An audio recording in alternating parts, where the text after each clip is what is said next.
Joe works at the Spanish State School as part of a bilingual program where she's teaching science, arts, craft, and of course, English in lower primary.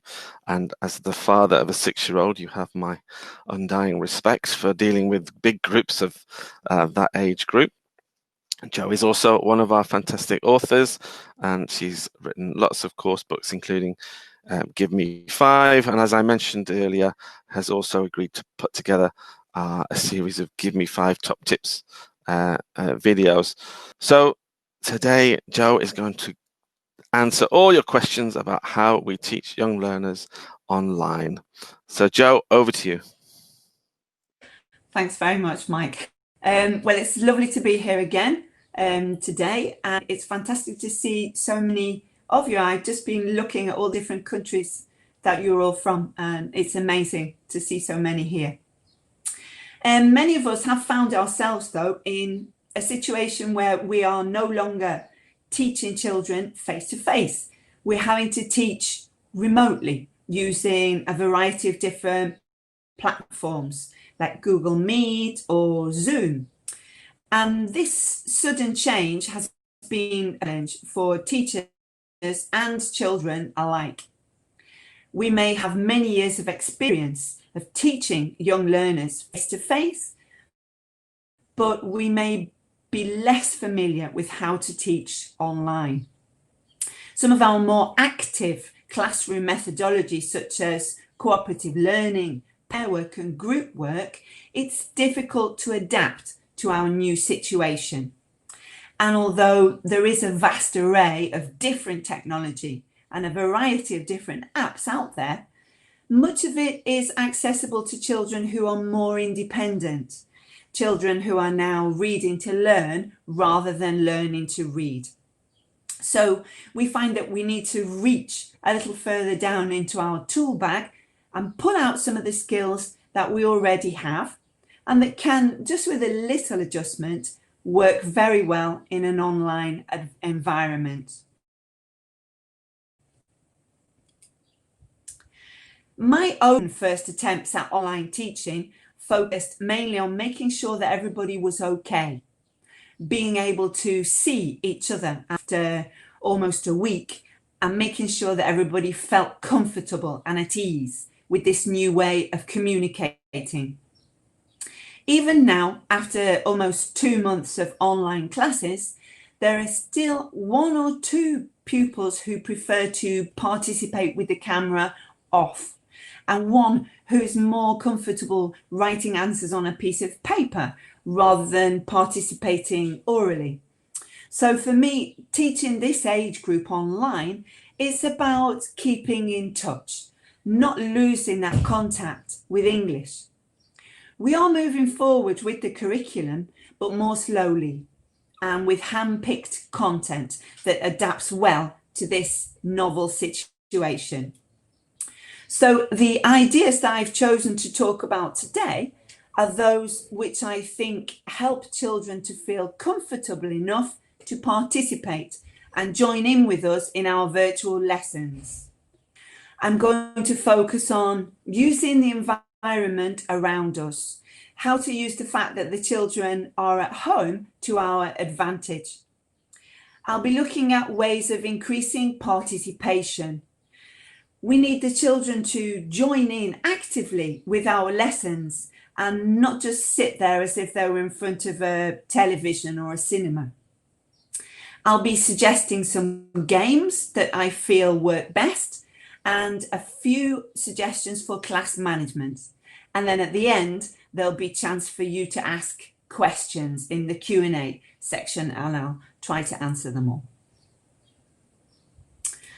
So the first thing that I did when being presented with this whole online challenge was to swap my units around. In science, the next unit that I was supposed to teach was the sun and the moon, so I swapped it for materials. And in English, instead of finishing the topic about the neighbourhood, we moved straight on to the next unit, which was clothes.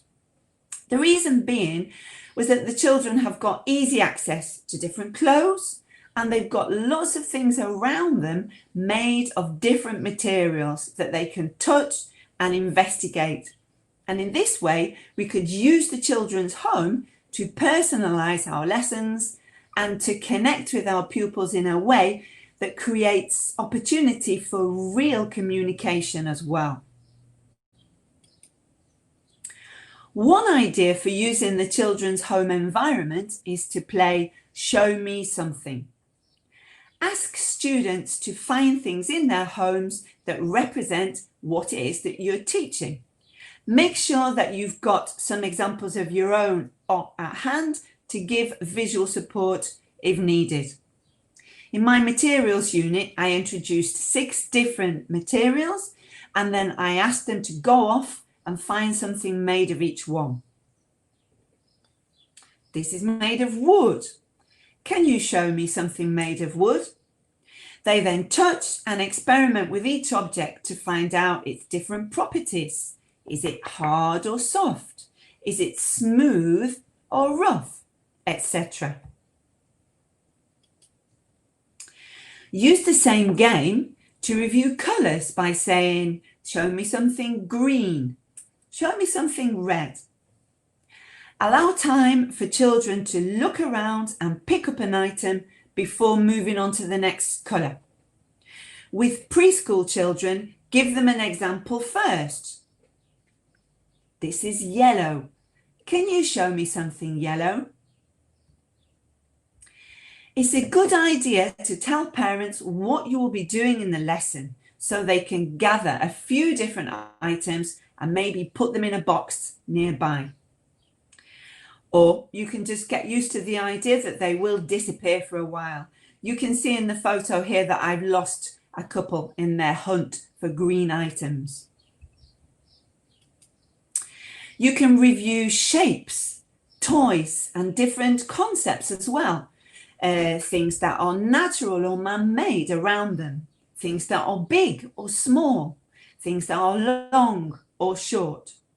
And for slightly older children, instead of naming the items directly, you can give clues to encourage thinking skills. Show me something you can eat, or show me something you can read.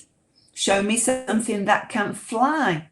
Maybe they've got a toy plane or some kind of plastic bird or insect that they can show you. Probably the best thing about remote teaching for me has been asking the children to send me little videos. In our science sessions, we've done all sorts of experiments. I usually do the experiment myself first, before the session, and video it. And then in the online session, I show them the video to demonstrate the concepts. Then I do the experiment again, live. And we all go through the stages together, predicting, observing. We discuss the results, and then I note the results down on a PowerPoint slide. Children have a page in their book where they would normally note down results after doing the experiment in class. But now they all do the experiment at home. Mum and Dad video the experiment and they send me through the video. It's been really interesting to see the progression of these videos over the last 2 months. The first videos were just pointing things out. We started simple, with things around the home that are natural or man-made. Children pointed out their brothers and sisters. This is natural, their pets. They went out onto their balconies and pointed out lots of things in the environment around them. Then we moved on to things made of different materials. They went into the kitchen. They showed us things made of glass, wood, and metal. But for the experiments, what I found now is that we've got some budding YouTube stars. They've put special effects, there's music. I've asked for permission from the parents to show you one of the examples of one of the experiments. So if you just bear with me, I'm going to close the presentation and open up the video.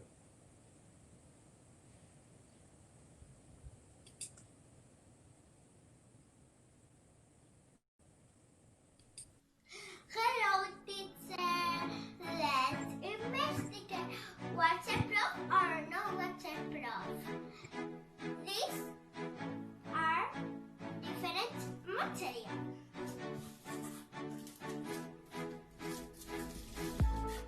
This is made of metal.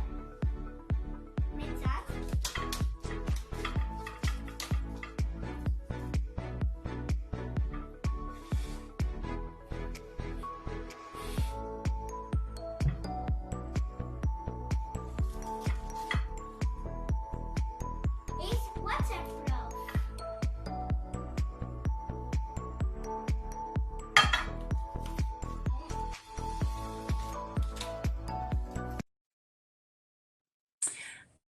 I am going to stop that there. She does go on to investigate all of the 6 items, and I for one could watch her all day, but we need to move on, and let me find my presentation once again. If you just bear with me, it's here.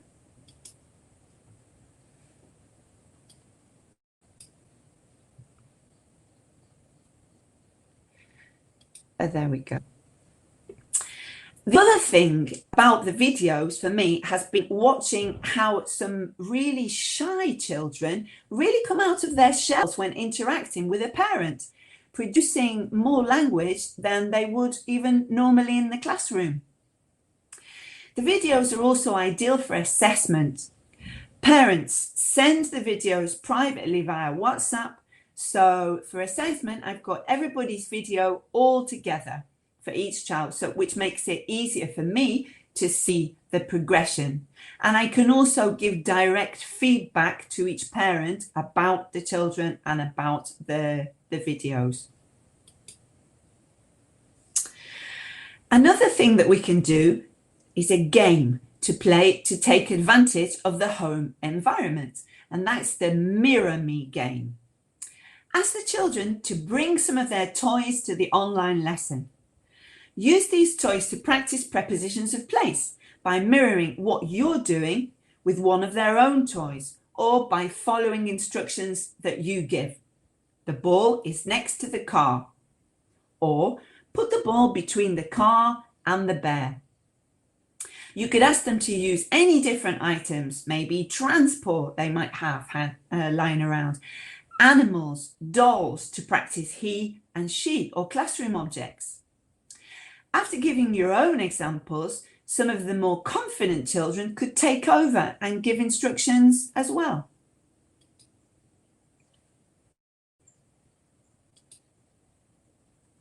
We can also practice prepositions by playing hide and seek. During the online lesson, you can quickly switch off your camera and hide an object. You need to make sure that it's within the range of the camera so that the children can find it. Have the children take turns to try and find it. Is it in the bag? Is it behind the car? Obviously, do a better job of hiding the bear than I've done. That was just so that you could see. Once the children have discovered the hiding place, allow the winner to hide an object of their own. Remind them to switch off the camera while they do so. Show and tell is another activity that children find really motivating. They can show you their pet or a favourite toy and describe it. I asked children to make robots out of recycled materials for the art class. And in the following session, they brought their robots to the lesson and talked about them. Again, I'm going to show you a short clip of Paula showing us her robot and telling us all about it.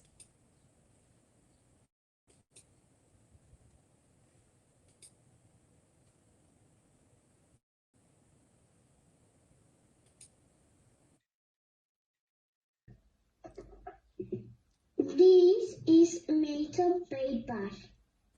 This is made of wood. This is made of plastic. This is made of plastic. And this is made of plastic.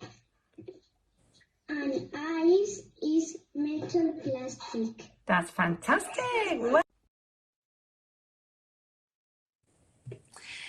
So there we could see Paula demonstrating and showing us her robot that she made together with her parents. I'll just pull back the presentation.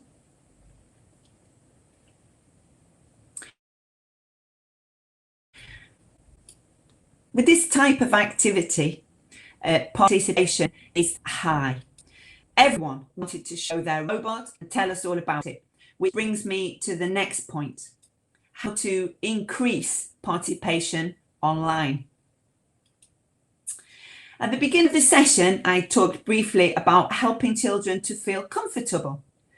Tracy Chappleton gave a really interesting webinar for the British Council at the end of March, where she told us anxious children don't learn. And that for me is key. In the classroom, it's easy to make everyone feel comfortable. We smile encouragingly at each child, and our eye contact with each one makes them feel included. Online, it's difficult for children to feel that personal connection. We could be looking at anybody. So I try to use children's names as much as possible. Greet everyone personally as they arrive, using their name, and ask them how they're feeling. We always sing a little song at the beginning to talk about our feelings and to review different types of feelings. Today is Wednesday and we are angry.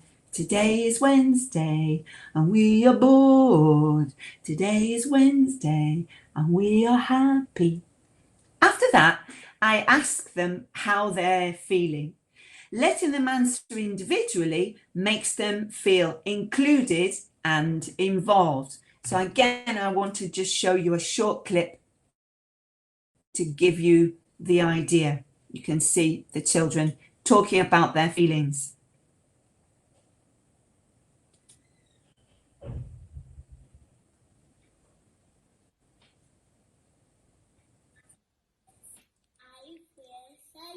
You feel excited? Oh, good. Who else wants to tell us? How do you feel today?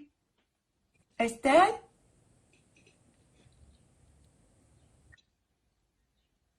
I feel happy. Good job. Who else? Samuel? I feel excited. You feel excited as well. What about you, Lucia? Lucia Berenguer?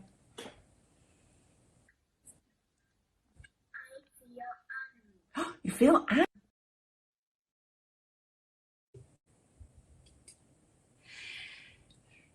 I'll just pull up my presentation again. If they say that they feel angry or bored, try to make sure that they're included in the following activities. Sometimes positive reinforcement helps them to get back on track, and it can help them to change their mood.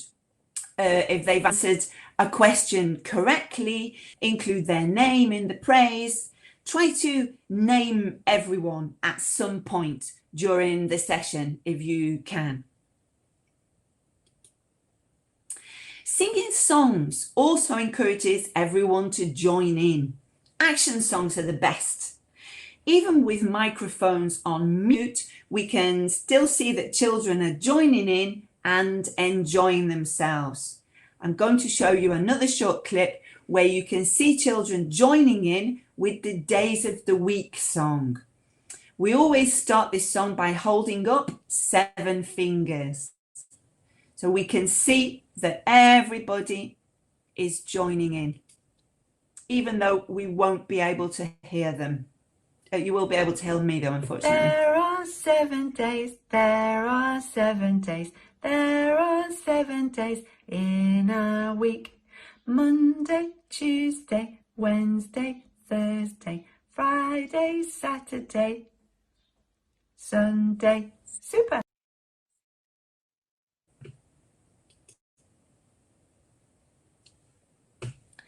So we can see that everybody's involved, everybody's joining in. They're not just sitting there, they are actually participating.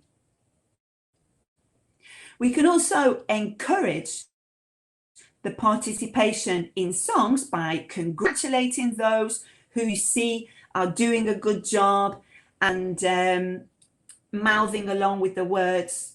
Usually if there's a musical interlude in between verses, that's when I try to encourage everybody, good job, Noah, well done. And then that encourages everybody to start to join in. Our classes are quite early in the morning. Some of the children have just got up. We're trying to fill them with a little bit of energy so they're not lethargic. A great song to sing with the children is Head, Shoulders, Knees and Toes. This is a perfect example of an action song that everyone can join in with. Ask the children to stand up. Make sure they've got enough space around them. Other great examples are, if you're happy and you know it, clap your hands. You can change some of the lyrics around to practice daily routine. If you're happy and you know it, wash your face, brush your teeth or comb your hair. One finger, one thumb, keep moving is also great. The wheels on the bus, even the hokey cokey. Any songs that children already know are ideal. I have found over this period that it's not so easy to learn new songs remotely, so I try to stick with songs that children already know. If we want children to produce language as well, Odd One Out is ideal for encouraging thinking skills and production of longer sentences. Choose the concept or lexical set that you want to review. Choose 3 or 4 items. I've chosen 3, 2 items that go together and 1 from a different set. You can project a slide as I've done here, or you can use real objects or flashcards. Encourage children to participate, ask them to raise their hand and then name the children. They can unmute the microphone. As you saw in the video earlier, when I was asking children how they felt today, each one was unmuting the microphone to participate and then muting again. Ask why is that the odd one out to encourage further production. It's the door because it's made of wood. Here in this short clip, Fran is going to tell us which is the odd one out between the park, the mountain and the seesaw. It's instructing me that the video hasn't been uploaded, but well, instead of showing the video, I can just tell you that Fran did a great job of explaining what was the odd one out. Come in and say, this is the odd one out, and explain because the slide was made, the seesaw was man-made object and the other objects were natural. So moving on then. Another activity that can get everyone's attention is a drawn dictation. Select an item from the topic that you want to review and give short, simple instructions. You can review body parts by drawing a monster. Draw a big head. Draw 3 eyes. Colour the eyes orange, etc. As children finish drawing each stage, ask them to hold up their paper to show you. If you're teaching science, you can review parts of a plant, parts of a house, or even a pizza or a healthy meal. You can follow yourself a step-by-step guide if you wish. There are lots of different things to draw in the Sparklebox website. You can see the instructions that I've used here as an illustration. You can review numbers and colours by varying the quantity of items to be drawn and asking children to colour them. Make sure the instructions you give are short and items to draw are simple so that children can draw quickly and move on to the next stage without having to wait for everyone else to catch up. Another activity that gets everyone involved is origami. It's simple, it's fun. Children can participate and there's an end product. It also takes the pressure off learning or reviewing content and vocabulary and reinforces listening skills and comprehension. Use something that's a little bit more simple than you would do in the classroom. Remember that in class, you and other classmates are available to help. Parents may be on hand, but they may not, which could cause stress if someone got stuck and couldn't follow the instructions. Tell the children what you're going to make and show them an example. I usually show the example first so they know where we're going. Here you can see that we've made a paper hat and then we made a dog. And then demonstrate making the item slowly, step by step, while children watch before they join in with you. So you can see that we made a hat. The hat is very simple. You just need a piece of paper, fold the paper in half, corner to corner. Push and squash. Fold the paper in half again, corner to corner. Push and squash. And now open. Fold one corner into the middle like a triangle. Like this. Push and squash. Fold the other corner into the middle like a triangle. Like this. Push and squash. Now look, there are two pieces. Fold up like this. Turn it over. Fold the other side up like this. And here's your hat. Put it on. And then all the children put the hat on. Obviously, with the children, we've gone much more slowly. Make sure that everybody is following the stages one by one. But the hat is very simple. The dog is even more simple. You just need a square piece of paper, fold it into a triangle, fold the ears, and while people are still folding or making the square, others can be decorating by drawing the eyes and the nose on their dog. Once we got both things, we put them both together.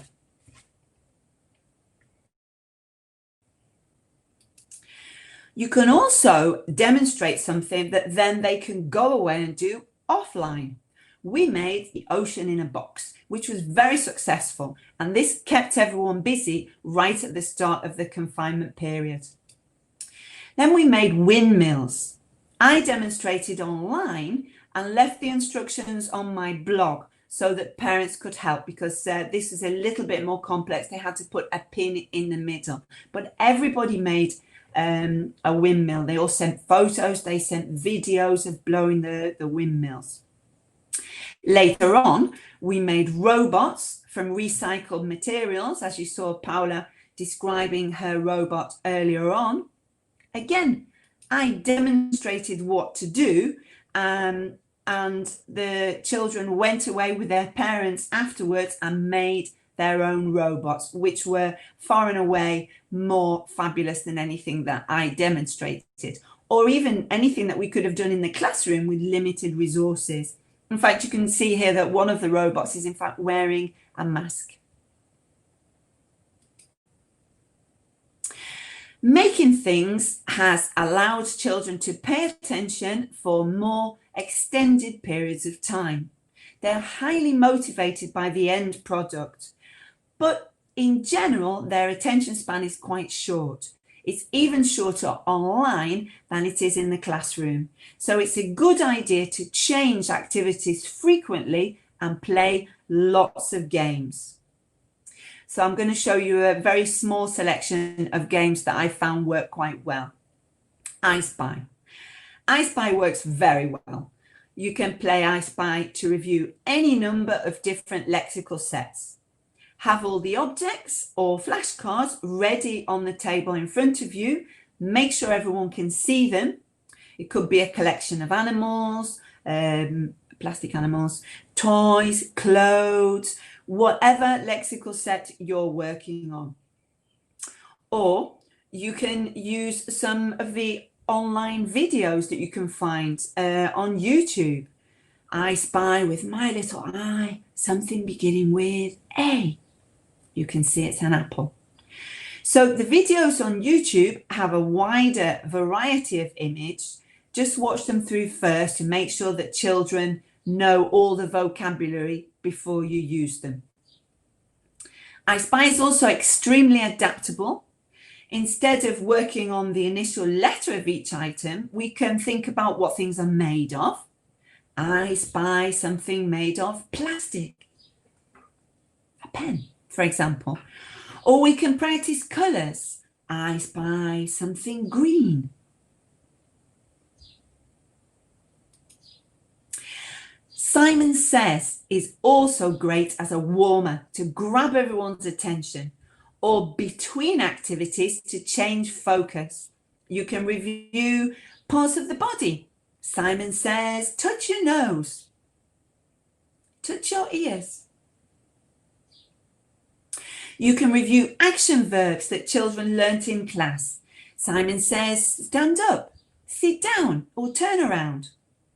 With my class, I just play a straightforward action game. I say the actions and children do them. So I'll just show you a short clip of children joining in with the action game. Swim. Fly.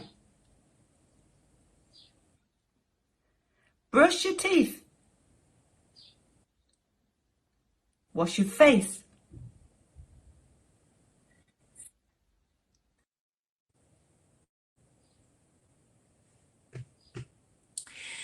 So you can use any of the action verbs that you've done, daily routine, or any kind of actions, even actions that you would normally be doing in the classroom.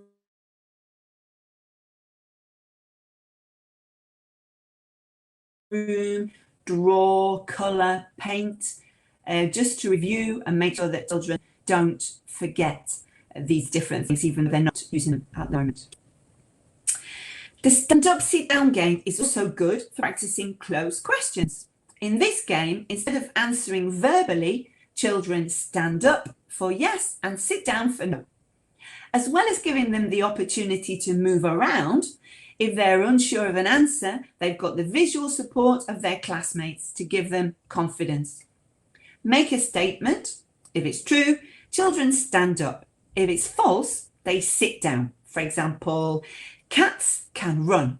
Well, that's true. So children stand up. Cats can fly. Children sit down. We can use this stand-up, sit-down game to review any science concepts. Fish live in the water. Yes, so they would stand up. Dolphins live on land. No, so then they would sit down. We can personalize by saying, stand up if it's true for you. Make a statement about yourself. I love chocolate. If that's true for you, stand up. One of my favorite activities in class is playing a classification game. And you can adapt this to play it online. Ask the children to make simple signs. You can see here we've made little signs inland and coast, or wild and domestic animals, or food that comes from animals or plants. They can write each word on a piece of paper, maybe using a different colour or adding a simple illustration. My year 1 classes had been learning about geographical features that you can find at the coast or inland. I said the different items, I showed the image, and they held up their sign. Cliff at the coast, a mountain inland. This week we've been talking about recycling. I brought along all my rubbish and children helped me to put it into my plastic bags that I've got for recycling. They held up different colours of pens, crayons, or anything they had. Glass goes in the green bin. Plastic goes in the yellow bin. They could participate if they want or just hold up the different crayons. What's missing is also ideal for reviewing any set of vocabulary. Lay out the items that you want children to review. Take one away, and the children have to guess which one's missing. The advantage with this game online is that you don't have to trust the children. My children are terrible cheaters and they pretend that they're covering their eyes and they're really not. With this time online, we can switch off our camera just for a second while we take the item away, so there are no cheaters here. I've been using Realia in my classes, mainly because I left all my flashcards at school and then I didn't have any access to them. But you can use flashcards if you've got them, or you can prepare slides if you don't have the materials available at home. Now, for this final section, I'd just very quickly like to talk about managing the class remotely. We know that keeping the attention of 5 to 8-year-olds for any extended period of time is always somewhat of a challenge, even in the classroom. With this new situation, we've got the additional complication of environmental distraction. So first of all, make sure that you've prepared. Set up your computer next to a table where you can have your lesson plans and props close by. I give my classes here. I've got my computer in front of me. There's a little space for my lesson plan. And next to me, there's a desk where I have all my materials. Behind the desk is the box hidden away with all the things in it. So everything is ready. Make sure as well that you're ready digitally. You can see that in this lesson, I was going to demonstrate floating and sinking. So I've already opened up the song that we were going to sing. I've got my video ready to show them. I've got the PowerPoint ready where we will be writing down the instructions, and I've got my daily routine PowerPoint where every day we write the date. So everything is ready so that we don't have to waste time looking for things. Keep your lessons short. 30 minutes is more than enough time to keep everyone's attention during a video conference. And make sure that the pace of the lesson is fast. You may find that you need more activities than you would do normally in the classroom, but that you change activity more frequently. Familiarity is also key in difficult circumstances. I always start off with the daily routine, as I would in class. We sing the song about the days of the week and the months of the year. Children know these songs and it helps them to feel comfortable and settle into the class. Review as much as possible. Progress can be slower as children aren't able to practice by talking to each other as they would in the classroom. Use plenty of songs, games, videos, and stories to maintain interest and motivation. Make sure that you've got the microphones switched off. Teaching children in their own homes means that we have less control or no control at all over their environment. So ask them to mute their microphones. With this age group, it may take children some time to learn to mute and unmute their microphones. So make sure you sign in to your platform, your video chat with your own session so that you can mute children and help them along by muting any microphones that have been accidentally left on. Also, if there's a chat, try, if you can block the chat, then great, but ask the children not to use the chat. Older children will be able to use the chat box to answer questions or to even ask questions. But for this age group, it's more of a distraction than a useful tool. They'll start to send emojis and that'll be the end of it. So instead of typing yes or no into the chat box, encourage them to put thumbs up or down to answer yes or no.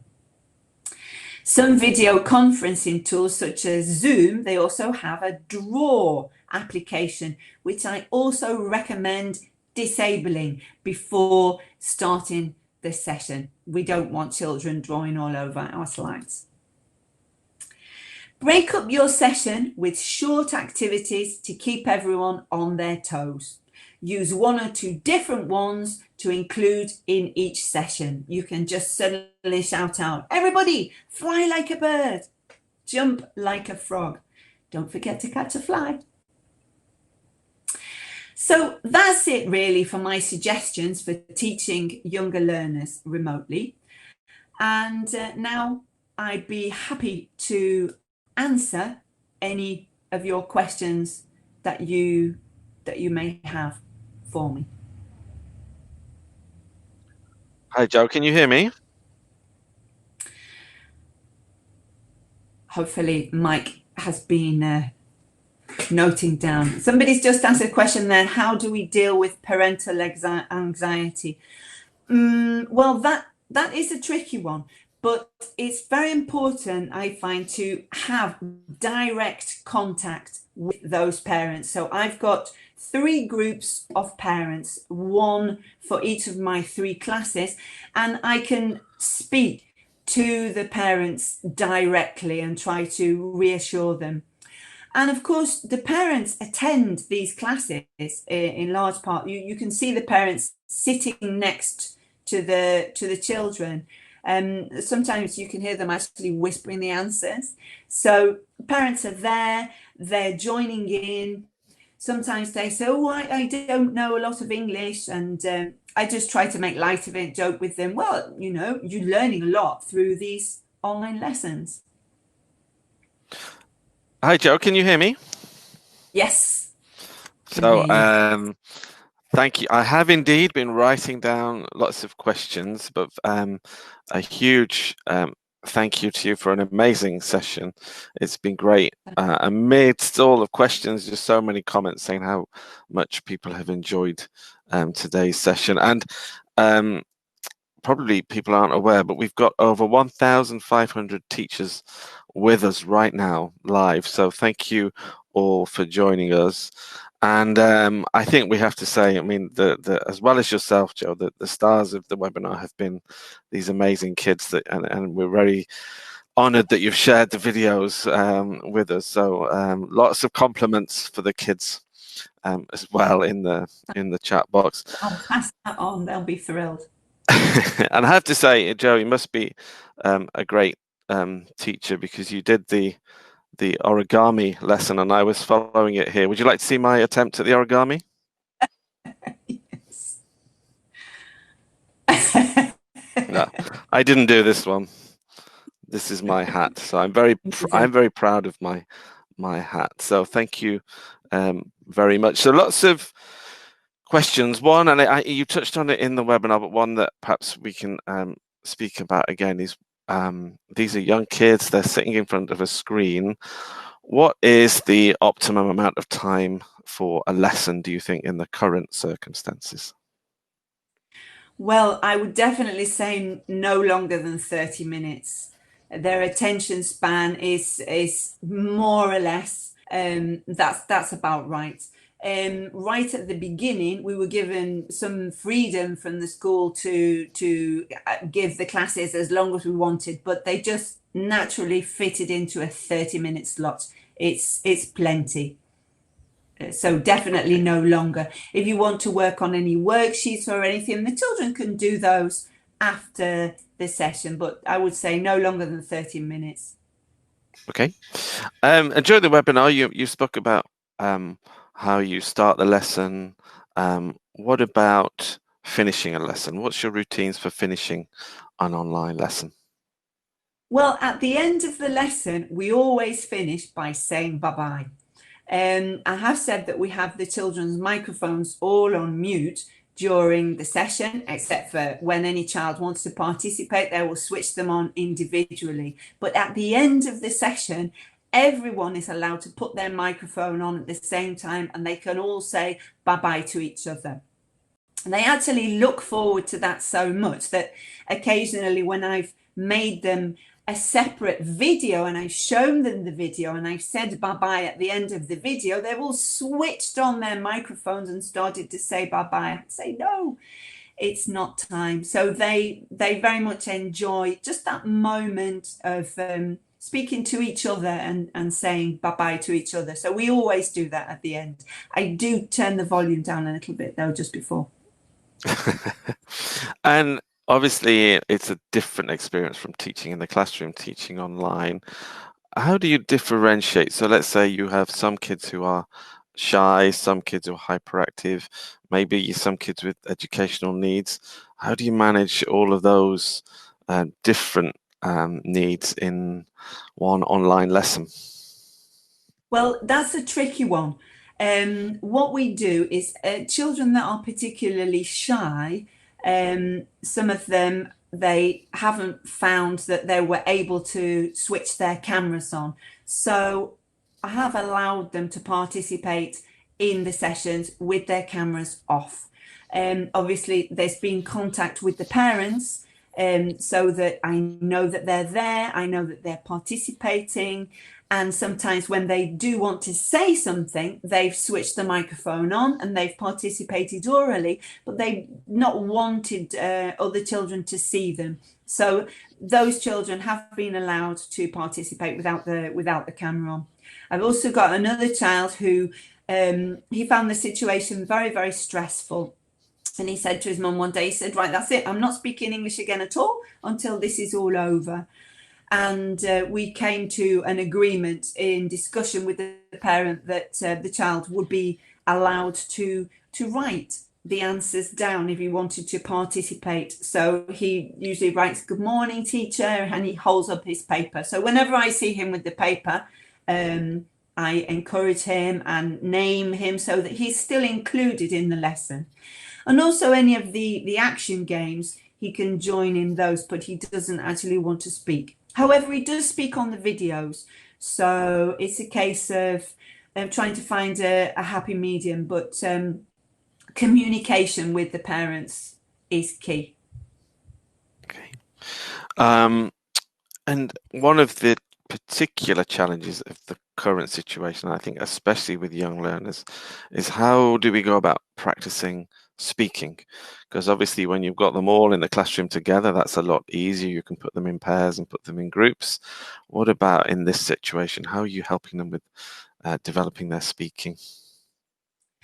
Well, that for me has been the most difficult part. You can see with this class, when they're all there online, there are 24 children in the class. And I, at the moment, haven't found a way to get them to speak in pairs. I know that there are some platforms that have breakout groups, and I think those are ideal for older children. But I'd be very reluctant to send any of these monkeys off into a breakout room because I don't think that they would go ahead and do the activity. So what we've been doing is encouraging them to just put their hand up, unmute the microphone, speak a little bit, take turns in speaking. And then with the videos, I showed you one of the videos where the children were doing the experiment. Well, what you've seen here is use of language that the children learn over the whole period of time. Initially, we just introduced vocabulary, then we brought in a structure. Through these little videos and experiments that the children have been doing, and they always start off with "Hello, teacher." So it's as if they're having a conversation directly with me. They're using the language that they've learned. So they're not having a conversation with someone, but I do feel that they're directing these videos to me. I've also asked them to send in little videos of them reading, if we've been working on any particular sounds, to check the pronunciation. So the videos help, and asking them to participate as well. I think we've maybe got time for one or two more questions. And as well as the speaking, I've noticed this afternoon a few questions about reading. How are you managing reading lessons or developing their reading in the current situation? Well, Again, that's a tricky area. I use phonics when we're teaching, and we were doing very, very well with our progression. We'd done all of the sounds, and I would have, had we been in the classroom, I would have continued on with new sounds. So what I decided to do is put a little bit of a break on that, and we are going over and practicing sounds that children already know. We read things together. I read, and then I just say over to you, and then I watch them. You can tell if they're reading because they're moving their mouth. So we try to do that. I also ask individuals to take over and read. But the process is much slower, because if I read it, who wants to read this? They then put their hand up, they've got to unmute, they read, we all read. So it's a little bit slower. So again, I've been putting some little stories onto a blog that children can access, read, and having the parents video them. That's been the main thing, sending through these videos so that I can check with pronunciation. And that's great, because if any of the words are being wrongly pronounced, then I just send a little audio back to each child, an individual audio. Wow, that was great. Alejandro, you're doing a fantastic job. Now listen to how we pronounce the word natural. So each one is getting individual feedback as well. Brilliant. I see a few people in the chat box complimenting me on my great questions, but actually these are not my questions. These are the questions that you have come up with. I'm reading them from the chat box. You're much more intelligent than I am, so I can't take any credit for the questions. I'm going to ask you one last question, and that's how about assessing the students? So that maybe not so much in a formal way, but how do we know that they understand what we're teaching them, that they're following? How are you managing that? Yes, again, that is a tricky one. Largely through watching, observation of the children in their participation when they're there. Who's participating? Who's lively? Who's got their hand up?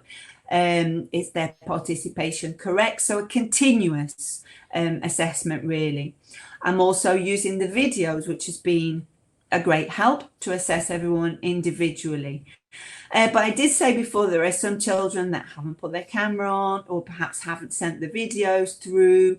So I'm having to make a balance between any participation that they're doing now and what I know that those children can produce throughout the year. So probably when I have to do the grades, there'll be some kind of an average. So continuous assessment, observation, using the videos. The parents do actually send through photos of any worksheets that the children have done. So there is quite a lot of toing and froing. Great. So Joe, I think we're working you very hard at the moment, and I know you've got your own classes and your own students to look after. You've prepared the videos for us, and this is your second webinar today. So I think you deserve a break now. So I'm just going to say a huge thank you to you, Joe, on behalf of everyone at Macmillan Education for a fantastic session. Lots of great practical suggestions, lots of compliments in the chat box as well. And just to remind everyone, I've seen the question a few times, we record all of our webinars, so this session is being recorded, and we will share the recording with you as soon as possible. And if you haven't seen some of the other videos, you can check the recording. So we've had sessions on teaching teens and other sessions. Next week on the 27th, we have Russell Stannard, who is doing a whole webinar on assessment in remote teaching. How do we assess our students? And on the 3rd of June, we have a question and answer session with Tom Kiddle from Nile, all about how we teach online and how we develop as teachers in the current circumstances. I'd also like to say a huge thank you to Federica. I know many of you are missing Federica, who would normally host the webinars. We're giving her a day off today. She deserves a break, but she'll be back next week, and she does so much work behind the scenes, so huge thank you to her. And Joe, I'm sure you'll join me in thanking all of the teachers. You know, it's a real honor for us that, especially now when, as well as teaching, you've got all your lives and your own children and everything else to manage, and you still manage to you know, find an hour out of your busy schedule, sometimes very early in the morning, late at night, to join us. So thank you so much.